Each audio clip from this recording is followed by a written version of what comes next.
Shalom, salam sejahtera. Renungan malam Sehiman kembali hadir dengan judul Apa yang kita tonton. Dan kita semua mencerminkan kemuliaan Tuhan dengan muka yang tidak terselubung. Dan karena kemuliaan itu datangnya dari Tuhan yang adalah roh, maka kita diubah menjadi serupa dengan gambarnya dalam kemuliaan yang semakin besar. 2 Korintus 3 ayat 18. Dalam zaman pasca modern ini, kita mempunyai banyak tontonan. Apakah yang kita akan tonton? Kitab suci membentangkan prinsip yang akan membantu orang-orang Kristen memilih tontonan yang baik.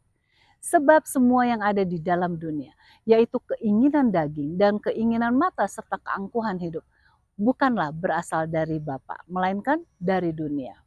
Dan dunia ini sedang lenyap dengan keinginannya. Tetapi orang yang melakukan kehendak Allah tetap hidup selama-lamanya. 1 Yohanes 2 ayat 16 dan 17. Sebab itu sangat penting bagi kita dalam memilih film, televisi, radio, dan video yang ditonton. Media yang disebutkan ini dapat menjadi sarana pendidikan yang sangat bermanfaat. Media ini telah mengubah seluruh atmosfer dunia modern kita dan telah membawa kita kepada kontak yang mudah dengan kehidupan, buah-buah pikiran dan aktivitas seluruh dunia. Orang Kristen akan mengingat bahwa televisi dan video mendatangkan dampak yang lebih besar atas kehidupan secara individual ketimbang kegiatan tunggal lainnya. Sayangnya, video dan televisi yang hampir seluruhnya dikuasai dengan pertunjukan yang membawa pengaruh ke dalam rumah, yakni pengaruh yang tidak bermanfaat dan yang tidak memuliakan namanya.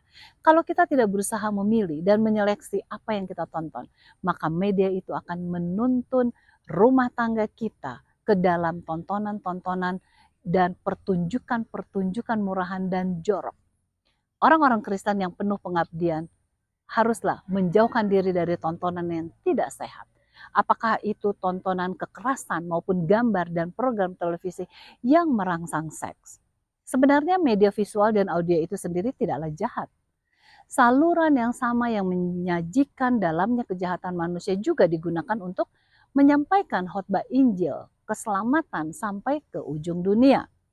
Masih banyak program lainnya yang cukup berharga untuk ditayangkan.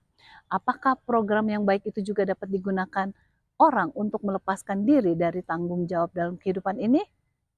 Orang Kristen bukan hanya ingin menegakkan prinsip yang menentukan apakah yang akan ditonton, tetapi juga menetapkan batas waktu mereka untuk menonton. Agar pertumbuhan rohani, hubungan sosial, dan tanggung jawab hidup kita tidak diabaikan. Kalau kita tidak memiliki kuasa untuk mengendalikan media yang ada pada kita, maka adalah lebih baik kita tidak memilikinya, benda yang menguasai hidup kita, serta mencemarkan pikiran atau menghabiskan sebagian besar waktu kita. Kiranya teknologi membawa kita datang lebih dekat kepada Tuhan daripada menjauhkan kita daripadanya. Kiranya Tuhan memberkati.